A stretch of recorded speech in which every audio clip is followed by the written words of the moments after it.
Hey everybody, welcome to the Rustic South. I'm Sherry.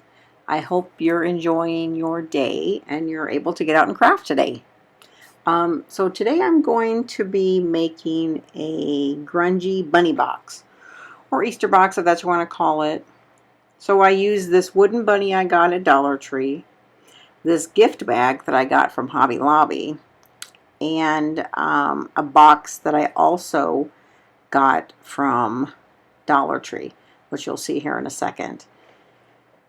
So I used the bunny, I used the gift bag to cover the bunny, and all I did was trace it. I took the seams open of the bag, and this particular bag came with some cute lace handles. So I saved the handles too because I use it later on to put on the rabbit. But I took the seams open, salvaged as much of the bag as possible so I could use it for other things for Easter-ish crafts. And here we're going to glue on the cutout that I made of the rabbit. It's really cute paper. I don't do too many pinks on the channel, but okay, so whenever you're doing the bunny, I would put some Mod Podge on the rabbit itself because it just sucked all that glue off the back of that paper when I stuck it on there. So put some on the rabbit and then put some on the wooden rabbit, the paper and the wooden. Okay, and then I got out my brayer, my little rolly wheel, and just to make sure everything had good contact. So here's the box that I'm going to be using as the box. It has scalloped edges. It's not a very large box. I'm sorry, it's not right here where I'm sitting. I just got it at Dollar Tree yesterday. So I know they have them. They have all their Easter stuff out, and this is in their Easter decor. So, and I'm ripping the paper off of it because I'm afraid it will come through the fabric when I'm gluing the fabric on with Mod Podge. Here's one fabric I'm using. There's the other fabric. That one's going to be on the lid. I found both of these fabrics at JoAnn's a couple of weeks ago, and I think they're called quarter squares. So I got those. So I traced the lid with my pencil, leaving a larger edge than the edge of the box because you want it to go over the edge. So that you can put a trim around the box and glue everything down. Okay, so yeah, so see, it goes over the edge. So you see me spraying it there to get out I'm not about to get out an iron.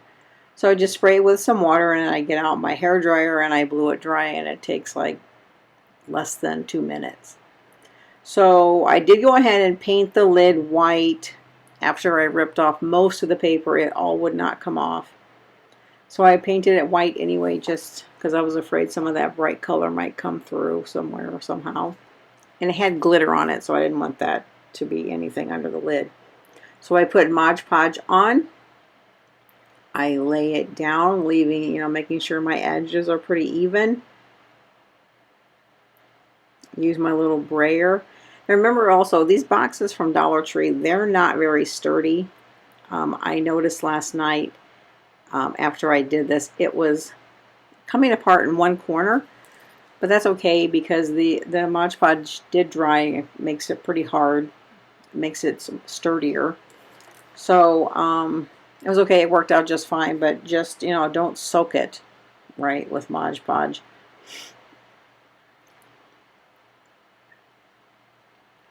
So yeah, glue your edges down.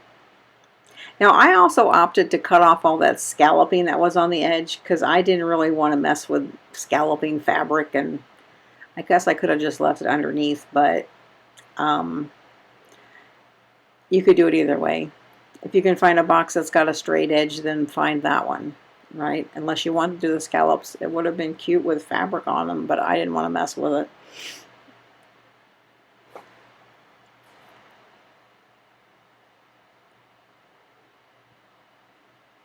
So yeah, so now we're just gluing the edges down, and the fabric's not going to go all the way to the bottom in most cases on this. because, or it doesn't matter if it does, because we're going to be putting a banding around it of some homespun.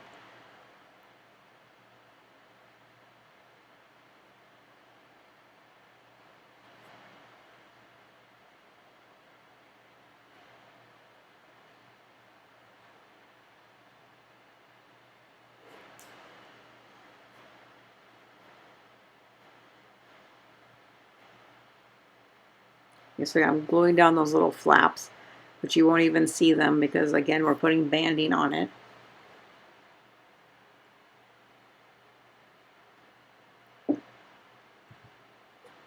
There's the homespun that I have. I measured it. I laid my box lid on the homespun, so I knew how many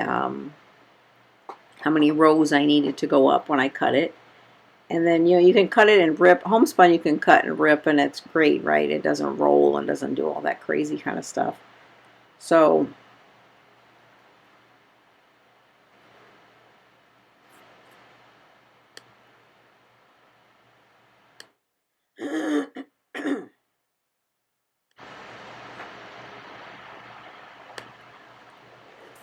so go all the way around the edge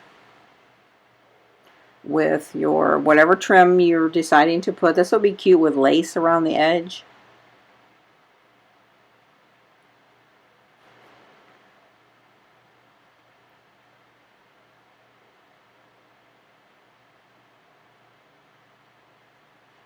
I really like the fabric that's on the lid. It's really cute. It's a really pretty blue color.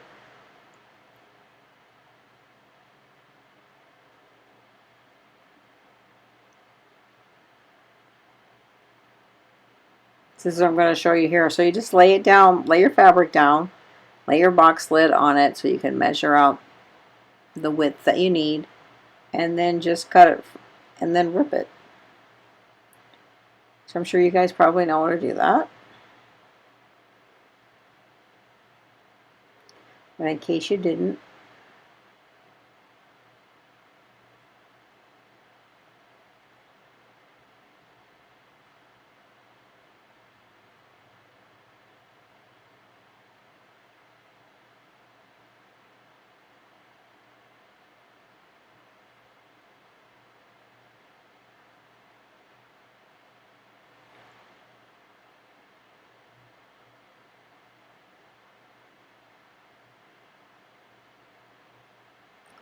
I need to find myself a shoe box or something to make a bigger one of these.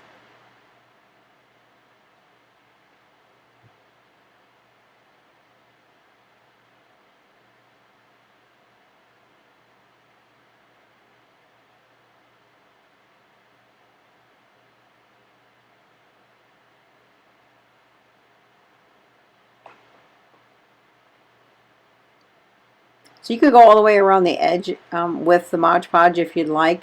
I didn't last night because I wanted to put coffee stain on the fabric, and the coffee stain will not, I don't think, will penetrate Mod Podge. So so here's what I did for the box, the lower box, is I laid it on the side, and I cut, leaving, you know, about a ½ inch to a ¼ inch on the top half and on the bottom half, so that you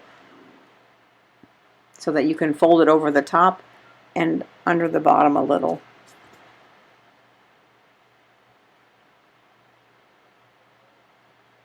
I also painted it too. I did not rip the paper off of it in the bottom because it did not have any glitter or anything on it. So I did paint it white.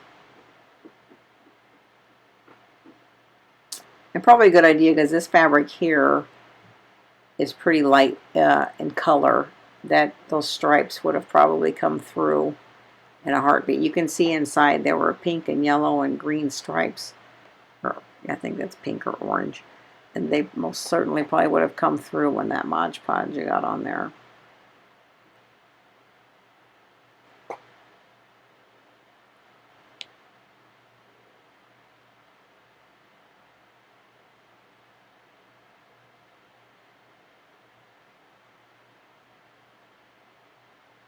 I think that was a mistake that I made there. I should not have cut that off. I should have left that so that the flap went around the corner a little bit. I just feel like it would have been better to not start right around right around the corner. Right. I don't know. I mean, it turned out fine, but I feel like if I would have just let it loop around the corner, that I could have started a little further in on the side of the box. But anyway.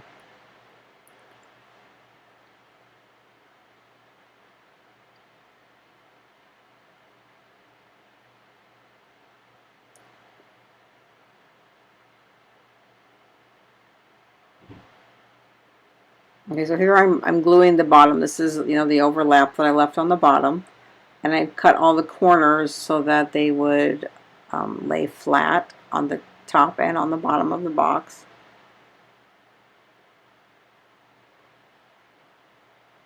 Nobody's going to see the bottom, but if you're going to make these to sell or something, then definitely put another piece of fabric around that to make it all nice and closed up on the bottom side especially.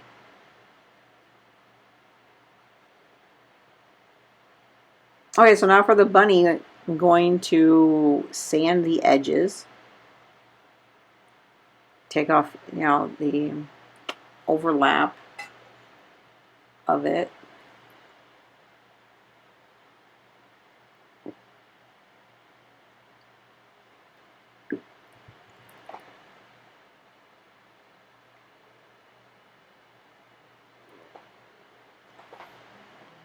Again, these are these sanding sticks that my husband had purchased for me a couple years ago,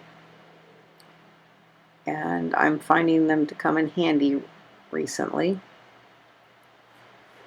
And he got them on Amazon. Let me see if I can find a link for that, and I'll put it in the description. So that doesn't take much, right? You just go around the edges and do that. And I did take sandpaper and scuff up the top of this rabbit because I wanted the paper to look, some torn and so forth. So now I'm using my new Distressed Oxide color in the tea dye. And again, it's kind of a pinkish when it goes on. Or light brown, but it comes off kind of pink.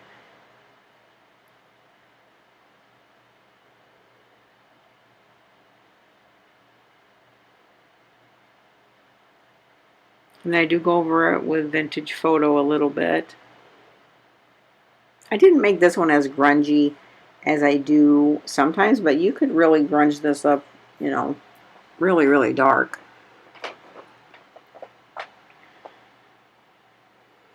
I was trying to tone down the white on those flowers a little bit here. They can be quite, the pink was quite pink, and that white was very bright.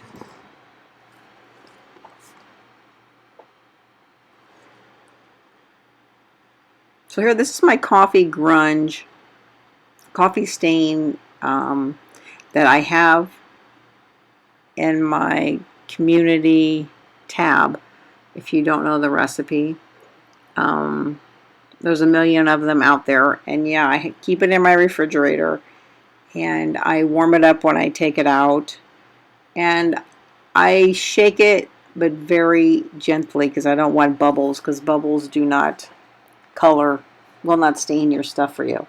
So what I did was I painted it on there, and it was a little darker than I wanted. I still wanted to be able to see some of that blue, but it had already pretty much soaked in, of course.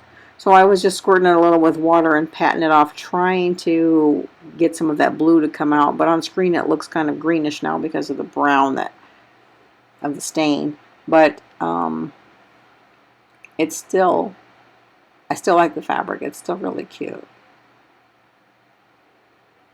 It's just not as vibrant as it was, which is totally fine.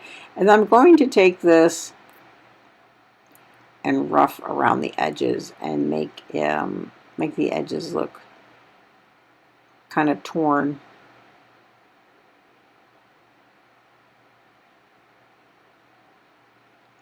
Okay, so you see on the top there on the lid, I have a little patch. I have it just laying there. It's not on there yet. But I took that. It was a little extra piece from the bottom that I had cut off. So I took it and I held it down on the table between two fingers. And I took that little finger sander you saw me there with, and took it and I rubbed it in one spot until I got that hole in that fabric. I like the look of a little patch on the top of it, and I like the look that it has a peekaboo hole in it. See? I like that. I just think it's cute. So that's what I did for that. And so here I'm stamping the word hop onto one of these little hearts. I had just got this at Dollar Tree as well last week, maybe 2 weeks ago. But if you don't have those, you could use anything, right, to make a tag. Of course, I'm making a tag here. And now I'm going to glue the rabbit down, and I did put, again, I said I used a piece of lace, so I used a piece of that lace from the handle of the bag. Put it around the rabbit's neck. I did have a paper rose here I had used recently. I got them at Hobby Lobby. They came in a group, I think six or eight. I think it was in like the wedding gift wrapping department. And I grunged it up with some coffee, a little bit of pink paint. That's what I'm sticking on there. And then I took my little hop and I put a grommet, one of those little grommets in like a rose color, because it has 3 different colors in there. So I thought the rose color would go good on there. So I put that in the hop sign. And that's pretty much the lid.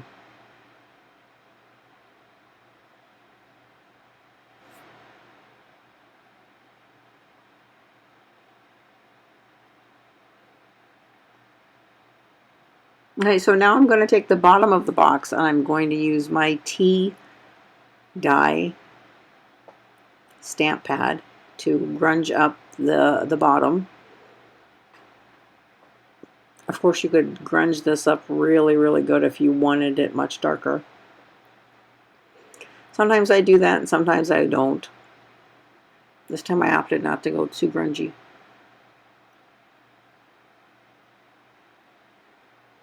And I used also some of my coffee grunge.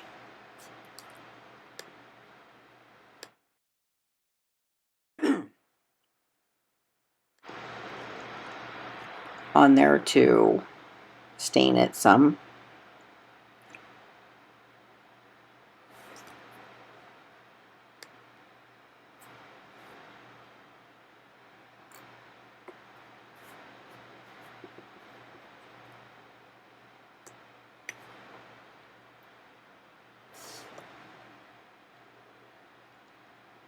I hope you'll give this craft a try. It really comes out very cute.